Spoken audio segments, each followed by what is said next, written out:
결혼하려면 김경애 원장입니다.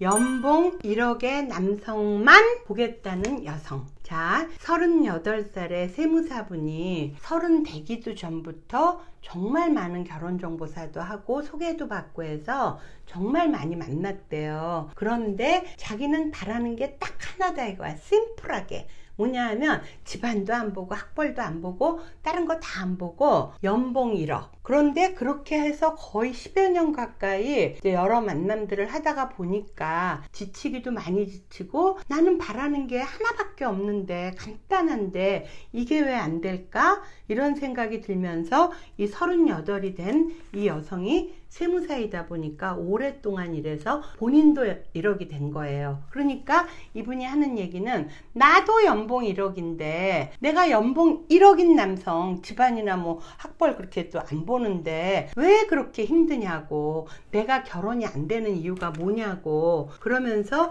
이분이 배추가 이렇게 소금에 조금 절여지듯이 이 얘기를 하더라고요. 저 내일 모레 정말 40이 되잖아요. 근데 왜 안 되는 거예요? 저처럼 간단하게 보는데. 자, 그래서 제가 이 여성에게 연봉 1억이란 것에 대해서 좀 얘기를 해줬던 것을 여러분하고 나누려고 그래요. 우선 연봉 1억이라도요. 수령하는 금액은요 한 달에 800 겨우 됩니다. 한 800만 원 정도. 그러면 물론 그게 꽤 많기는 하지만 저희 노블레스 보면은 여자는 직업이 상관없는데 남자는 직업이 전문직과 엘리트군 딱 20가지 종류만 가입한다 그랬죠. 그러면 이 20가지 종류에 많은 분들이 연봉 1억이 안 됩니다. 물론 이 여성이 38이니까 이 여성이 볼 수 있는 30 후반부터 40 중반까지의 남자 중에는 연봉 1억 되는 부분들이 있지만 이 여성이 젊었을 때부터 봤을 때,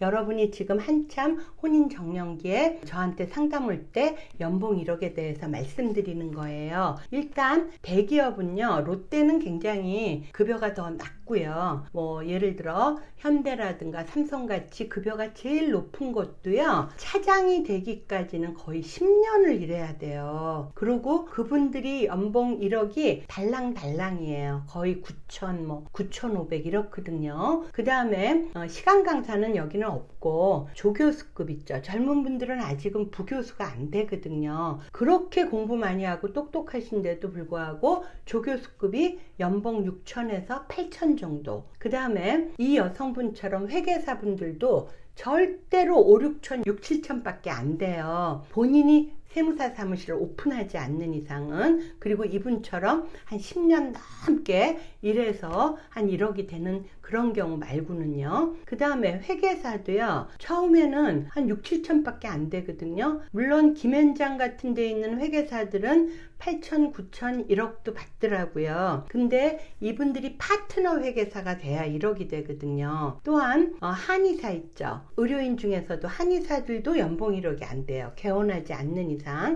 연구원들은 말할 것도 없고요. 뭐 직업이 튼튼한 공기업을 희망한다. 공기업은요 안정성 대신에 월급은 낮아요. 자, 그러면 전문직과 엘리트군 20가지 직업 중에서 결국은 30 초반 중반 뭐 후반 30대에 1억이 넘는 분들은 어떤 분일까요? 의사, 그러니까 양방의사랑 두 번째로는 변호사, 그 다음에 금융인도 은행에 근무하시는 분 말고요. 뭐 펀드 매니저라든가 뭐 그런 분들 있죠. 애널리스트라든가 요런 분들, 그 다음에 사업하시는 분이에요.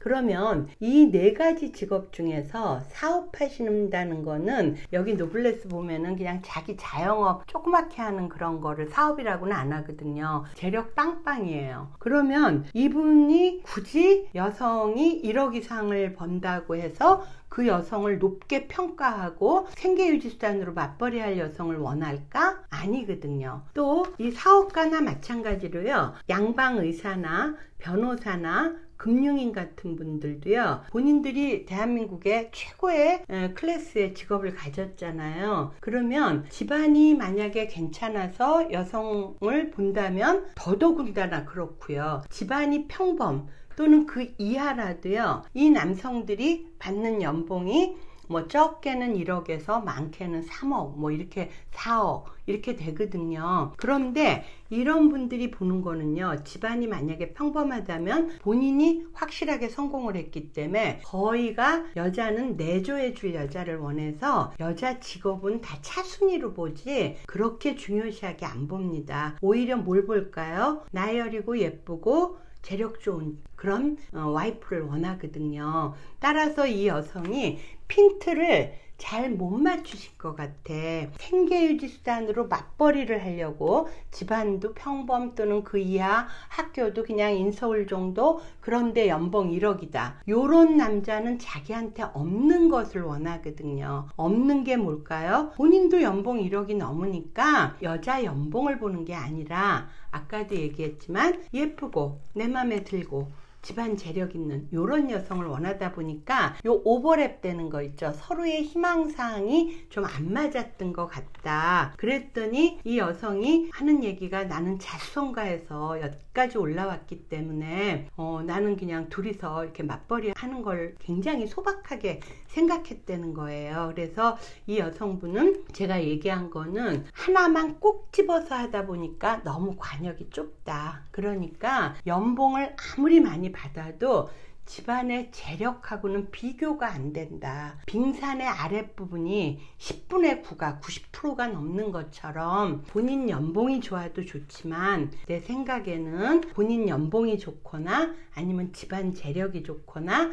전문직이거나 이렇게 세 가지로 보시는 게 어떻겠느냐 이렇게 얘기했어요. 그랬더니 이 여성이 하는 얘기가 뭐냐면 그 집안 재력을 언제 물려줘요 이래요. 그래서 둘이 막 벌어서 뭐 교육비 내고 적금도 들고 뭐하고 이렇게 해도 나중에 집 살 때라든가 또는 노후에 대비를 하는 게 쉽지가 않다. 내 재력이 있다는 건 본인이 똑똑하지 않느냐, 그리고 본인도 전문적인 직업을 갖고 있지 않느냐. 그러면 여태껏 친정에서 살아왔던 거랑은 달리 조금은 여유롭고 넉넉한 가정, 그래서 미래를 노후를 걱정 안 하고 좀 삶을 즐기면서 사는 것도 괜찮지 않겠느냐. 제가 이렇게 얘기했더니 이 여성이 자기는 그쪽으로는 생각을 안 해봤대요.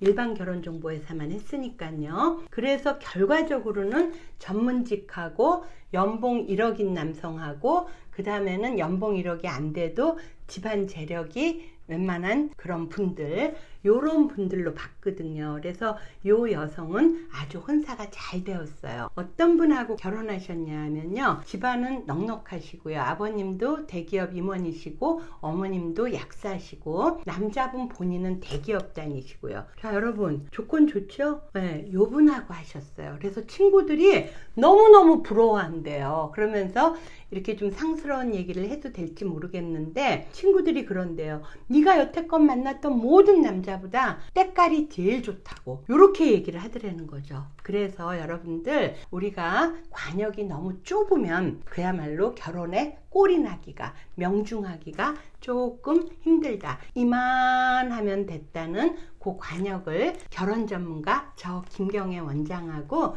상의하셔서 여러분 모두가 성혼이 되었으면 합니다. 이상 김경애 원장이었습니다.